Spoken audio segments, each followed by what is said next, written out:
오늘 생명 양식은 야고보서 1장 19절 한 절 말씀이 되겠습니다. 신약 성경 야고보서 1장 19절 말씀 제가 봉독해 올리겠습니다.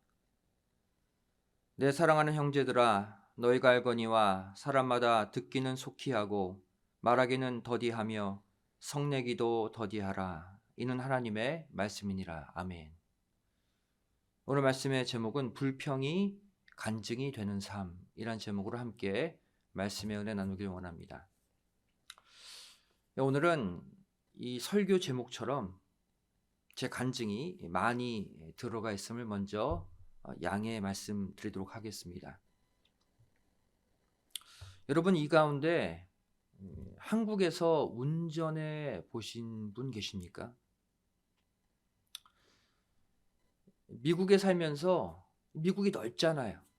넓은 도로만 달리다가 한국 나가서 운전하려고 해보면 너무나도 힘듭니다.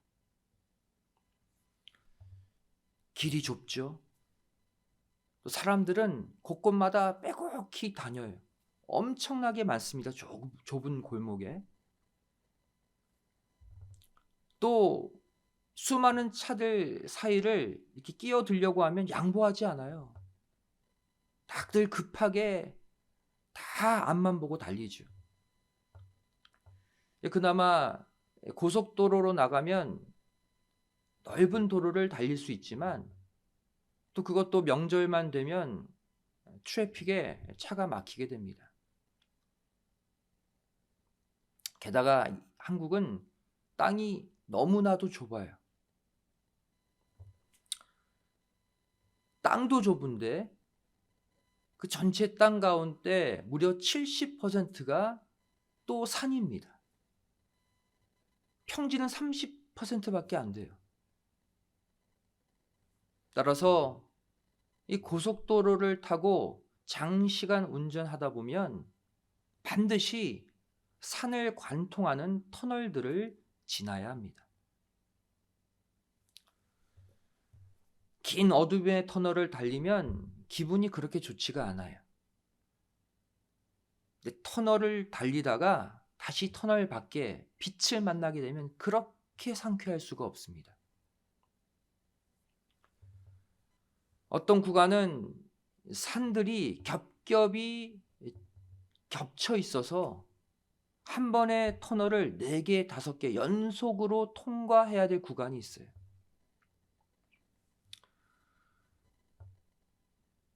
어둠을 뚫고 빛을 보는가 싶으면 또 터널이에요. 또 그 터널을 달렸다가 잠깐 또 빛을 보면 더 긴 터널이 나옵니다. 환한 대낮에 어둠의 터널들을 연속해서 거치다 보면 마음도 괜히 어두워져요.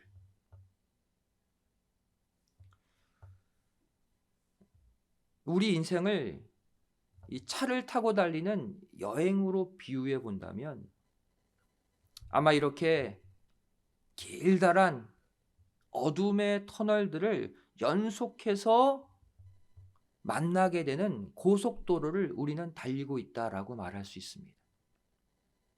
어떻게 보면 밝은 빛보다 어둠의 터널들이 더 많은 삶을 우리는 살고 있는지 몰라요. 긴 터널 끝에 빛을 만나는가 싶으면 또다시 어둠의 터널을 만납니다. 야, 이번 터널만 지나면 이제는 괜찮겠지. 그러면 더 긴 어둠의 터널을 또 만나게 돼요. 정말 끝이 없는 어둠의 터널을 통과하는 인생이 바로 우리의 인생이죠. 제가 이 설교를 준비하면서 저도 제가 지나온 인생의 터널들을 돌아보게 되었습니다. 저희 아버님은 1997년 제가 군대에 있을 때 출장을 가시다가 갑자기 길에서 쓰러지셔서 심장마비로 돌아가셨어요. 건강하시던 분이 갑자기 소천하신 것이죠. 또 저희 어머님도 2019년 10월 병상에서 하나님의 부르심을 받게 되어서 대전 공원묘지에 아버님이 계신 곳에 함께 안장되셨습니다. 그래서 이젠 한국에 나가면 제 연고가 없어요. 물론 제가 가서 예배드릴 본 교회는 있지만 제가 육신적으로 편히 쉬고 기댈 수 있는 가족은 한국에 이젠 없는 것이죠. 이제 한국에 가면 호텔 잡아야 돼. 여관을 잡든지. 형은 지금 산호세에 따로 있고 한국에는 저희 가족이 없어요. 제 인생에 두 개의 긴 터널이 있다면 바로 저희 아버님의 갑작스러운 소천과 또 어머님의 투병 중에 소천이라고 할 수 있습니다. 특히 저희 아버님의 소천은 제가 대학생 때 대학교 휴학하고 군입대한 지 만 1년 만에 갑자기 일어난 일이었어요. 그래서 제 인생에 가장 견디기 힘든 시간이었습니다.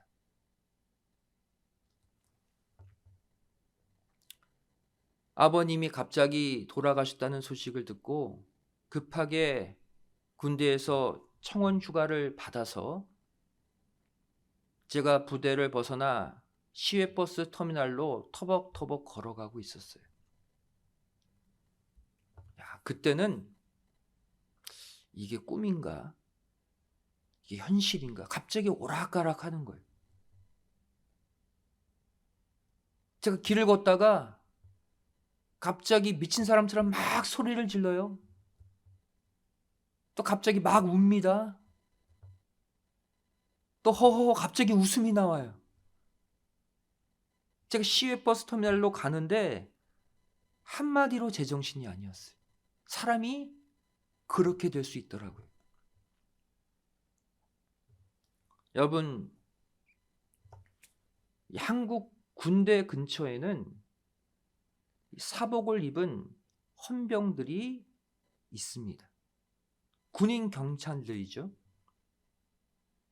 그래서 품행이 안 좋은 군인들, 또 탈영하는 군인들을 잡아가는 역할을 하는 거예요.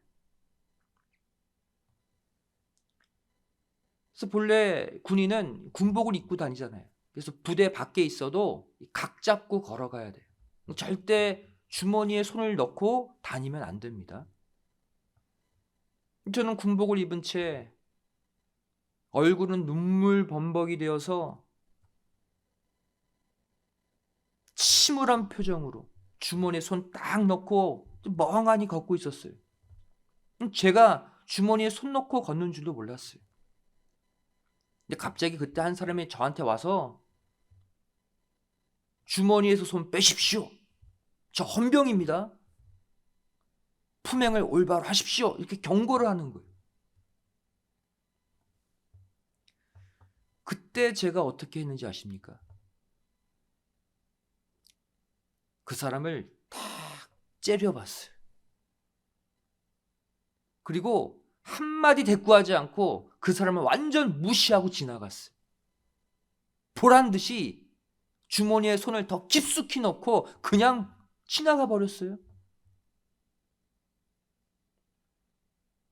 그 당시 헌병도 더 높은 그 고위 관리도 무섭지 않았어요.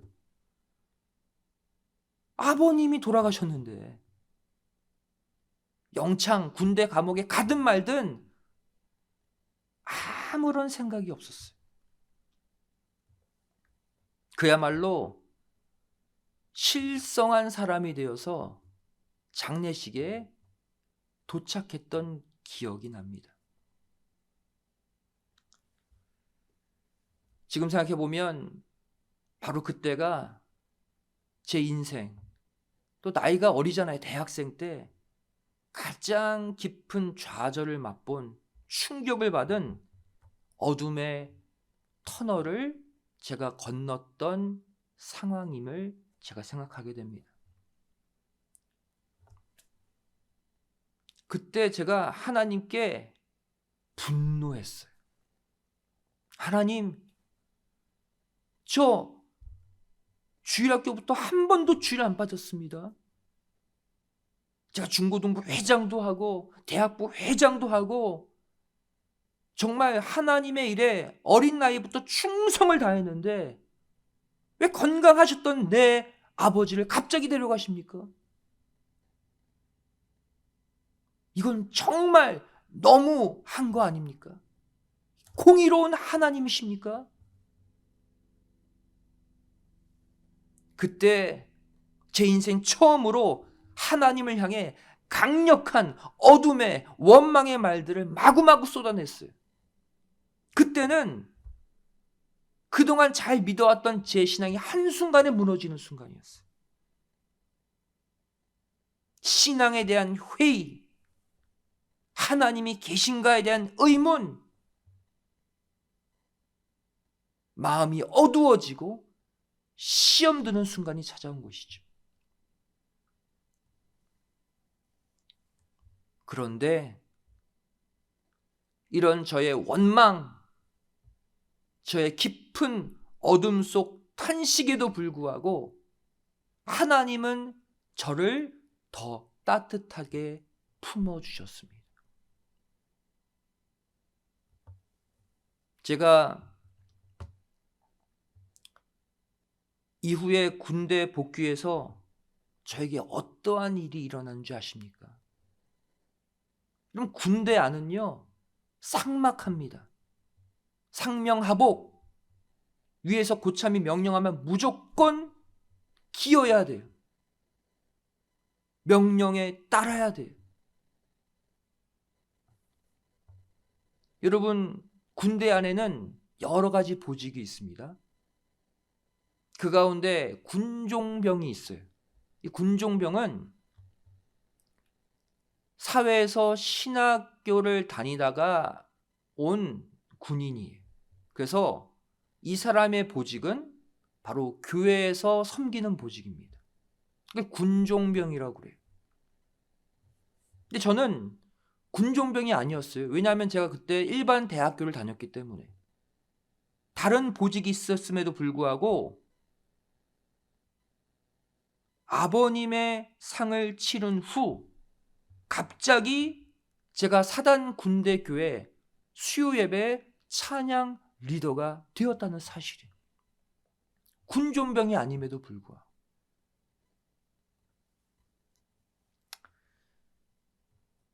이 당시 저희 부대가 소속돼 있던 사단, 12사단이었는데 그 사단을 이끄는 총 우두머리 리더가 사단장입니다. 투스타예요. 한 2만 명의 사병을 거느리는 사단 최고의 리더죠. 근데 제가 군복무 할 당시 그 사단장은 새벽 예배까지 빠지지 않고 나오는 독실한 기독교 신자였어요. 그럼 여러분 부대 분위기가 어떻게 되는지 아시죠? 사단장을 따라가게 됩니다. 따라서 이 사단에 속한 모든 하급 부대장들은 이 사단장에게 잘 보이려고 자기 부대 병사들을 사단교회에 많이 보내려고 혈안이 되어 있었어요. 그래서 이 사단교회 교회 주보 뒤를 보시면 부대별로 예배 참석자를 다 기록해 놓은 거예요. 주일 예배 어느 부대 몇 명, 수요 예배 몇 명. 그런데 참석률이 저조하면 또 사단장이 직접 부대장에게 전화를 겁니다. 아니 그 부대 이번 주에 예배 참석률이 좋지 않네. 그럼 부대가 발칵 뒤집어지는 거예요. 부대별로 이 사단교회 사병들 많이 보내려고 막 엄청난 경쟁들을 하고 있을 때였어요. 그래서 매주 주일 아침 되면 저희 부대에서 방송이 나옵니다.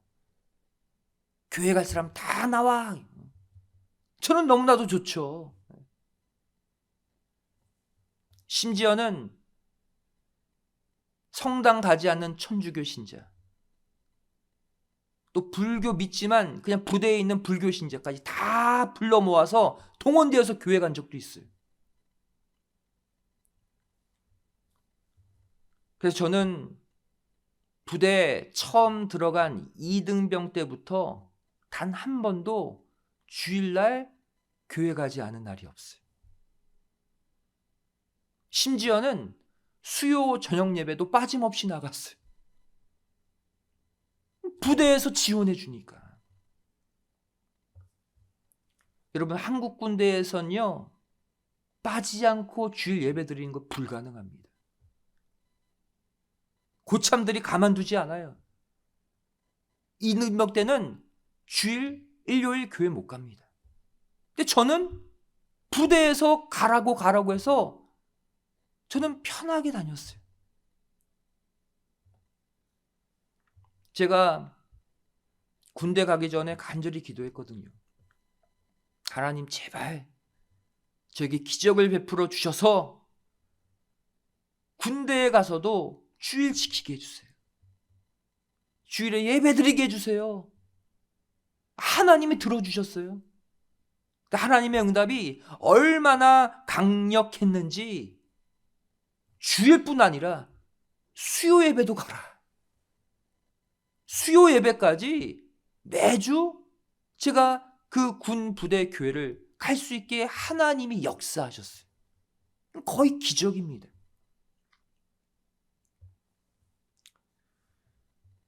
제가 아버지 장례식 치른 후 부대를 복귀해서 너무나 마음이 어두웠어요. 부대 안에서 무슨 신앙의 분위기가 있겠습니까? 고참들 밑에 있는데. 그런데 하나님께서 저에게 놀라운 기적을 일으키셨어요. 복귀한 지 얼마 되지 않아서 이 수요 예배 찬양을 인도했던 원래 군종병이 있었어요. 그런데 그 군종병이 하루는 엄청나게 아픈 거예요. 감기 몸살로. 그래서 어떻게 하다가 제가 찬양 인도한 경험이 있다고 하니까 저에게 한번 부탁을 했습니다. 근데 저는 군대 오기 전에 이 교회에서 찬양 팀장, 찬양 리더를 오래 했었거든요. 그래서 이전에 군종병은 찬송가 몇 장 부르시겠습니다. 또 딱 끊어지고 또 몇 장 부르시겠습니다. 이런 식으로 인도를 했었던 것 같아요. 근데 저는 예전에 했던 그 내용들이 있으니까 한 번을 하더라도 제대로 한번 해보자. 그래서 복음성가 이렇게 코드, A 코드, D 코드, E 코드 이어가지고 이렇게 흐름을 만들어서 찬양을 열심히 불렀어요. 그런데 그 수요 예배 참석한 사단장이 그것이 마음에 꽂힌 거예요. 그래서 수요 예배가 끝나고 저는 악기와 악보를 이렇게 정리하고 있는데 사단장이 갑자기 저에게로 오는 거예요. 그 뒤에 수많은 부대장들이 막 함께 오죠. 그 사단장이 대뜸 저에게 악수를 청하는 거예요. 투스타가 상병에게. 저는 악수하면서 상병 박희창 크게 관등 성명을 외쳤죠. 딱 한마디 하더라고요. 수고했어.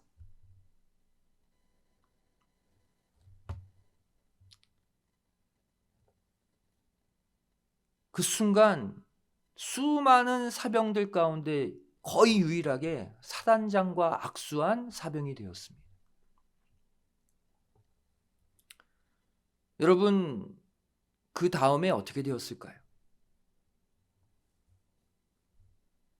저는 이전에 아팠던 그 군종병을 대신해서 한 번 찬양 인도한 것뿐인데 그 다음 주부터 수요예배 고정 찬양 리더가 제가 되어버렸습니다.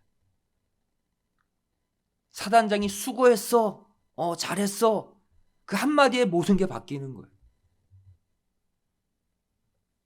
그 이전에 찬양을 인도했던 그 사병은 딱 한 번 감기 몸살로 빠졌는데 그때 잘려버린 거예요. 하나님이 저를 아버님을 잃어버린 슬픔을 슬퍼할 겨를 없도록 하나님의 더 큰 일을 맡겨주셨어요. 그뿐만이 아닙니다. 이후에 저는 또 사단교회 유치부를 담당하는 교사까지 맡게 됐어요.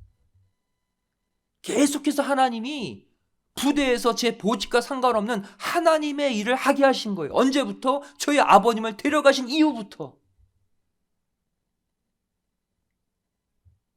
그때부터 저는 주일에는 아침부터 저녁까지 부대에서 다 허가를 맡고 하루 종일 교회에서 봉사하게 됐어요. 군종병이 아님에도 불구하고. 그리고 거기에 함께했던 우리 믿음의 형제들, 함께 교사로 섬기는 그 군인들과 함께 기도 제목 나누고, 제 아버님 돌아가신 것, 제가 상처받은 것 함께 나누고 눈물로 찬양하고 기도하고, 제 아픈 상처를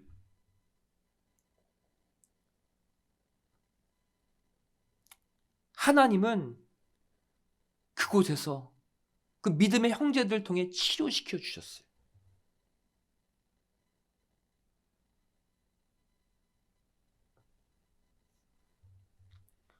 그때 바로 저에게 하나님의 강력한 콜링이 왔습니다. 그 전까지는 제가 인하대학교 기계공학과 3년 마치고 휴학하고 군대 온 거거든요. 학부 졸업하고 직장 가려고 그랬어요. 근데 그 순간 내가 하나님의 일을 해야 되겠다. 하나님의 일을 직접 하고 싶다. 목회에 대한 결심을 그때 하게 됐어요. 그리고 제대 후에 이 교회의 설립자이신 박아브람 목사님을 찾아가서 저 신학하고 싶습니다. 저 선두에 서서 하나님의 일 하고 싶습니다. 기도 부탁했어요. 근데 그때 박아브람 목사님께서 주저하지 않으시고 신학해. 지금 하나님이 바쁘다. 내가 기도해 줄게. 제가 그 말 한마디에 힘을 얻고 학부를 졸업하고 신학대학원을 가서 지금의 목회자가 된 거예요.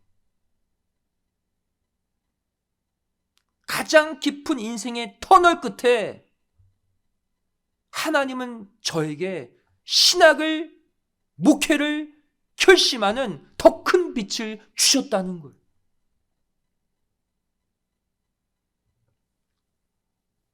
성도 여러분, 지금 생각해 보면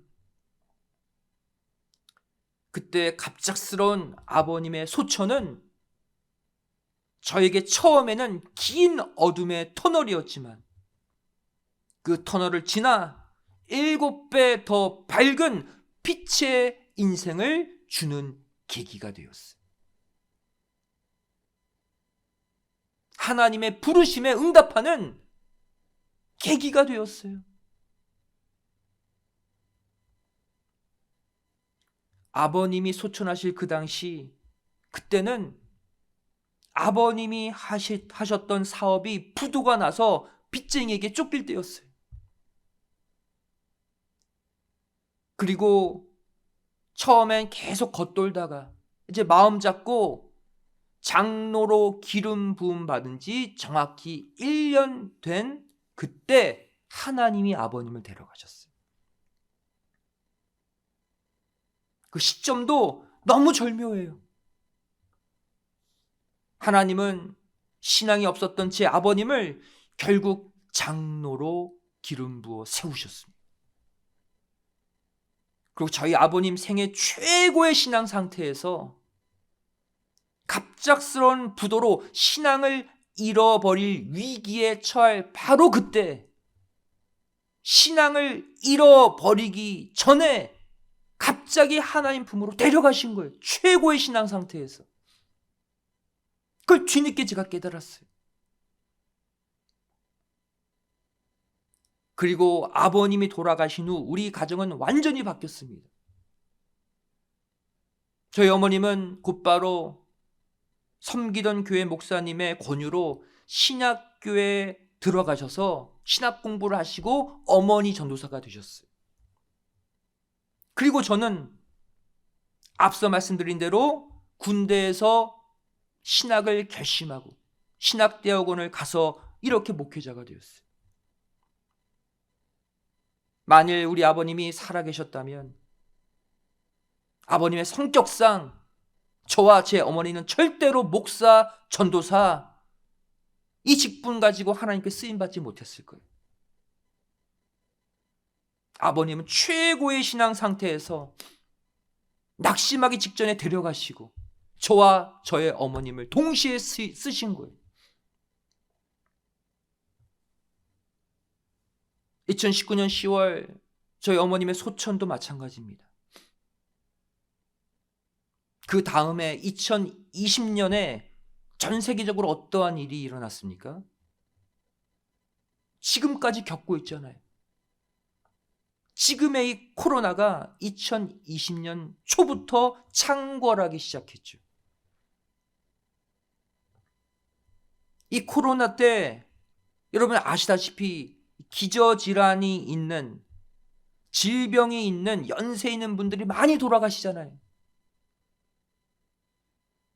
만일 암으로 투병 중이었던 제 어머님이 2019년을 넘어서서 더 사시다가 2020년 후에 코로나에 걸려서 돌아가셨다면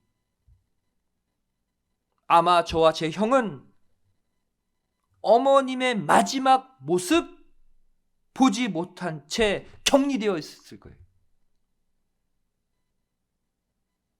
또 우리가 원치 않는 화장으로 어머님의 시신을 태워서 비참하게 보냈을 거예요.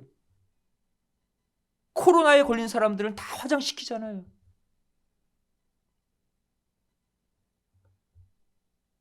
정말 감사하게도 코로나 직전에 하나님은 어머님을 데려가셨어요. 그래서 우리는 입관되기 직전에 삼배로 온몸을 두르신 어머님의 머리에 제가 두 손 얹고 간절히 감사 기도할 수 있게 된 거예요. 코로나 때였다면 불가능한 일이죠. 결국 지난 시간들을 되돌아볼 때 결국 제 아버님도 제 어머님도 하나님이 너무나도 사랑하셨기에 화액 전에, 재앙 전에 당신의 품속으로 취해 가신 것입니다. 성경의 그 말씀이 제 삶 가운데 그대로 이루어졌어요. 이사야 57장 1절이 말씀하고 있죠. 의인이 죽을지라도 마음에 두는 자가 없고 자비한 자들이 취하여감을 입을지라도 그 의인은 화액전에 취하여감을 입은 것인 줄로 깨닫는 자가 없도다. 저는 깨닫게 해주셨어요. 아버님, 어머님 더 큰 재앙 만나기 전에, 신앙 잃어버리기 전에 최고의 상태에서 하나님의 품속으로 데려가셨다는 것. 저는 이제 누구에게나 확신 있게 간증할 수 있습니다. 사랑하는 성도 여러분, 때로는 하나님께서는 저와 여러분으로 하여금 하나님의 음성에 귀를 기울이게 하시기 위해 이렇게 길고 캄캄한 터널을 지나게 하실 때가 있습니다. 이때 우리는 어떻게 해야 됩니까? 하나님이 우리를 어둠 가운데 두시는 그 순간 우리는 입을 다물고 침묵해야 합니다. 왜냐하면 내 입을 다물고 하나님의 메시지를, 하나님의 음성을 듣게 하시기 위해 주신 어둠의 터널이기 때문이에요. 반드시 어둠의 터널 속에는 하나님의 음성, 하나님의 메시지가 나옵니다. 내가 말하면 그걸 듣지 못해요. 침묵해야 돼요. 만일 그 어둠의 터널 가운데 내가 침묵하지 않고 입을 열게 되면 어떻게 됩니까? 반드시 불평과 원망의 말이 나오게 되어 있어요. 그리고 하나님의 음성은 묻혀버립니다. 성도 여러분,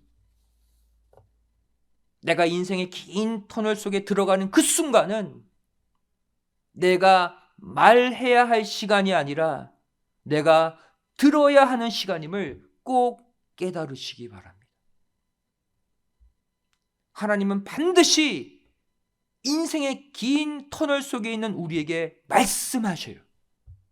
반드시 그때 하나님의 메시지를 선포해 주십니다.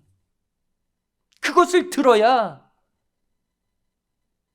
그 어둠의 터널을 끝장내고 밝은 빛으로 나아올 수가 있는 거예요. 모세가 하나님께로부터 십계명과 율법을 받는 장면을 보시기 바랍니다. 출애굽기 20장 1절부터 17절을 보시면 하나님은 백성들이 머물러 있는 시내산 아래까지 직접 내려오셔서 이들에게 당신의 음성으로 십계명을 선포해 주셨습니다. 놀라운 기적의 사건이죠. 이후 백성들의 반응은 어떠했습니까? 출애굽기 20장 18절부터 20절까지 말씀 보시면 뭇 백성이 우레와 번개와 나팔 소리와 산의 연기를 본지라 그들이 볼 때에 떨며 멀리 서서 모세에게 이르되 당신이 우리에게 말씀하소서 우리가 들으리이다. 하나님이 우리에게 말씀하시지 말게 하소서 우리가 죽을까 하나이다. 하나님의 음성을 직접 듣고 백성들이 두려워했다고 말씀하고 있죠. 20절에 모세가 뭐라고 대답합니까? 모세가 백성에게 이르되 두려워 말라. 하나님이 강림하심은 너희를 시험하고 너희로 경외하여 범죄치 않게 하려 하심이니라. 하나님의 선하신 계획 가운데 음성을 들려주셨다는 거예요. 근데 그 다음 구절 출애굽기 20장 21절 말씀 보시면 어떠한 장면이 나옵니까? 백성은 멀리 섰고 모세는 하나님의 계신 암흑으로 가까이 가니라 라고 표현하고 있어요. 암흑으로. 그리고 이어지는 22절부터 보시면 하나님이 모세에게 십계명에 따른 수많은 빛의 말씀, 세부 율법들을 쏟아부어 주신 것을 볼 수가 있습니다. 그렇다면 왜 이 21절은 하나님이 계신 곳을 광명이 아닌 빛이 아닌 암흑으로 표현하고 있을까요? 또 왜 그 암흑으로 모세를 오게 하셨을까요? 바로 하나님의 빛의 메시지, 빛의 음성을 들려주시기 위함이었다는 것입니다. 이처럼 하나님은 우리 인생들에게 먼저 캄캄한 어둠을 주십니다. 그래서 세상의 모든 것들 바라보았던 그 모든 사방을 다 가로막아 주셔요. 내려놓게 하셔요. 캄캄하기 때문에 내가 의지했던 세상의 모든 것들이 보이지 않아요. 그렇게 만드시는 거예요. 그리고 그 다음 당신의 놀라운 메시지를 그때 공개해 주십니다. 사방을 캄캄하게 막아주셔야 하나님께 집중할 수 있거든요. 그래야 하나님의 음성 들을 수 있거든요. 결국 긴 어둠의 터널을 통과해서 우리는 빛을 만나게 되어 있습니다. 그 빛을 만나는 순간 그때는 우리는 어떻게 해야 됩니까? 비로소 그때 입을 열라는 거예요. 그리고 내가 컴컴한 터널 속에서 받은 하나님의 음성, 하나님의 메시지를 그때 토해내라는 거예요. 선포하라는 거예요. 왜냐하면 터널을 통과해서 빛을 만난 가운데 선포한 그 말은 남을 깨우고 남을 살리는 말이 되기 때문이에요. 우리는 이것을 가리켜 간증이라고 말합니다. 앞서 제가 말씀드린 이 모든 것들이 간증이었어요.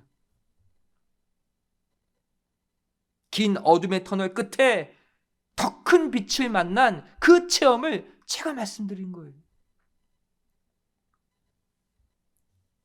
여러분, 인생의 긴 터널 한 가운데서 말하게 되면 그것은 불평이 되고 원망이 됩니다.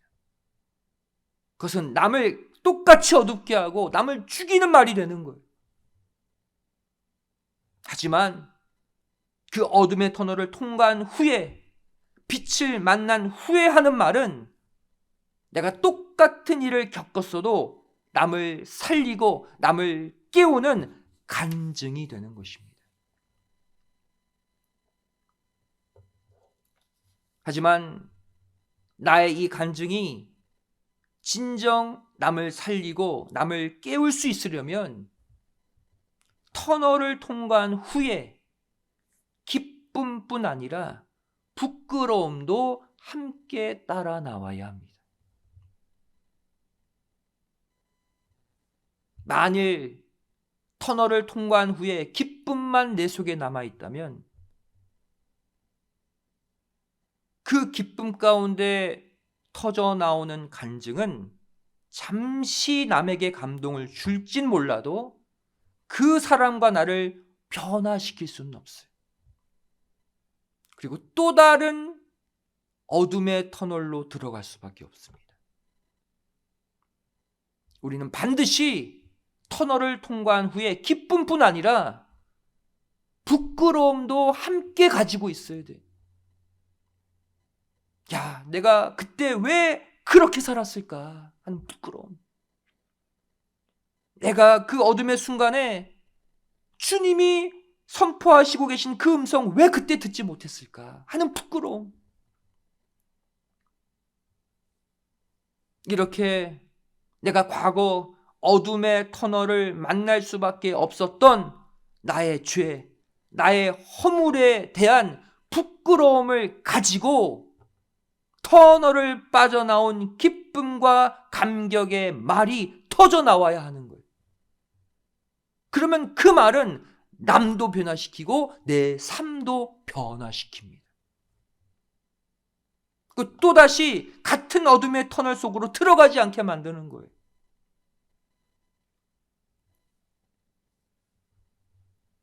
마태복음 10장 27절은 이렇게 말씀하고 있습니다. 내가 너에게 어두운 데서 이르는 것을 광명한 데서 말하며 너희가 귓속으로 듣는 것을 집 위에서 전파하라. 하나님 말씀하시죠. 내가 너에게 어두운 데서 이르는 것, 긴 터널 속에서 반드시 메시지를 주신다는 거예요.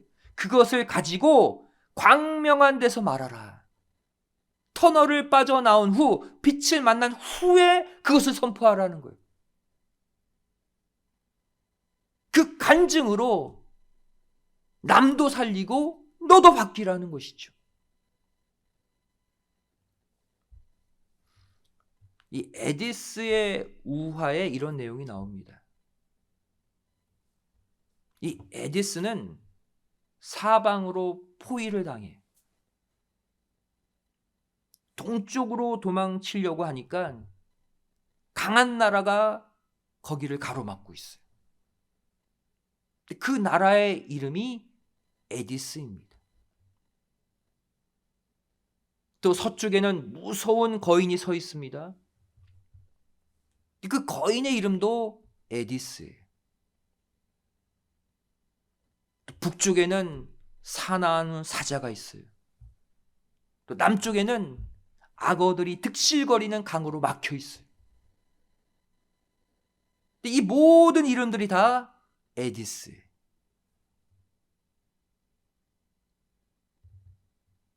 에디스의 적은 결국 에디스 자신이었다는 거예요.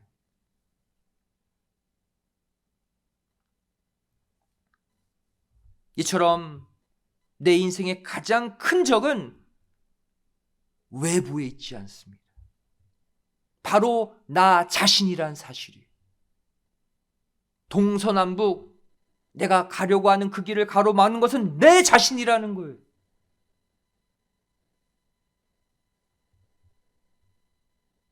그것은 내 속의 교만일 수도 있고, 내 속의 고집일 수도 있고, 또 내 속에 깊이 자리 잡은 낙심, 좌절, 또 나태함일 수도 있습니다.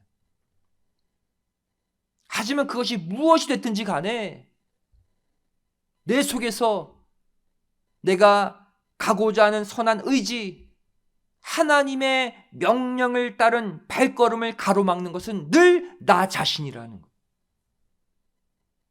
늘 스스로 변명을 만들고 늘 스스로의 논리를 만들어서 하나님이 명하시고 말씀이 명하는 그 길을 내 스스로 못 가게 막아요. 동서남북.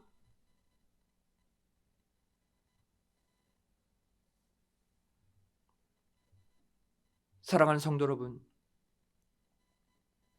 이 시간 긴 인생의 터널 한가운데 서 계십니까? 그렇다면 지금 하나님은 여러분에게 무언가를 말씀하고 계시다는 것을 반드시 깨달으시기 바랍니다. 내가 어둠을 만났다? 큰 좌절과 낙심 가운데 있다? 하나님의 메시지가 거기 준비되어 있다는 거예요. 반드시 그 음성을 들으시길 바랍니다. 그래야 터널을 통과해서 빛으로 나올 수 있어요.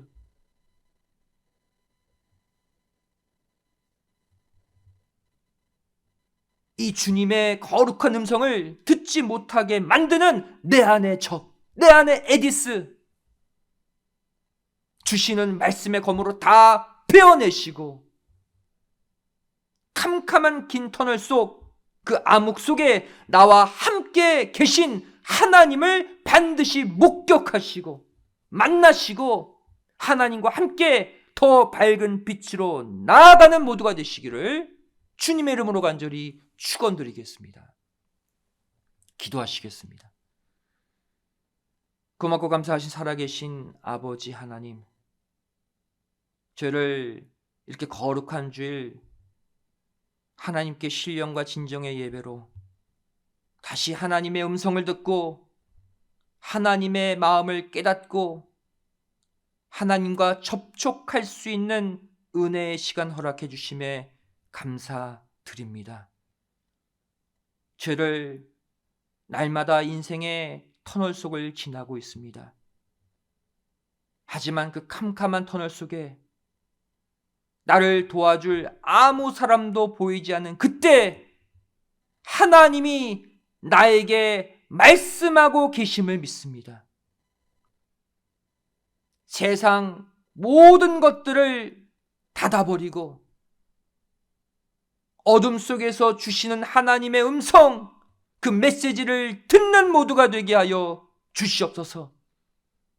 그리고 그 메시지를 붙잡고 터널 속을 빠져나와 빛 가운데 기쁨과 부끄러움을 가지고 내 인생에서 만난 하나님을 남에게 증거할 수 있는 간증의 삶이 되게 하여 주시옵소서. 사순절 기간입니다.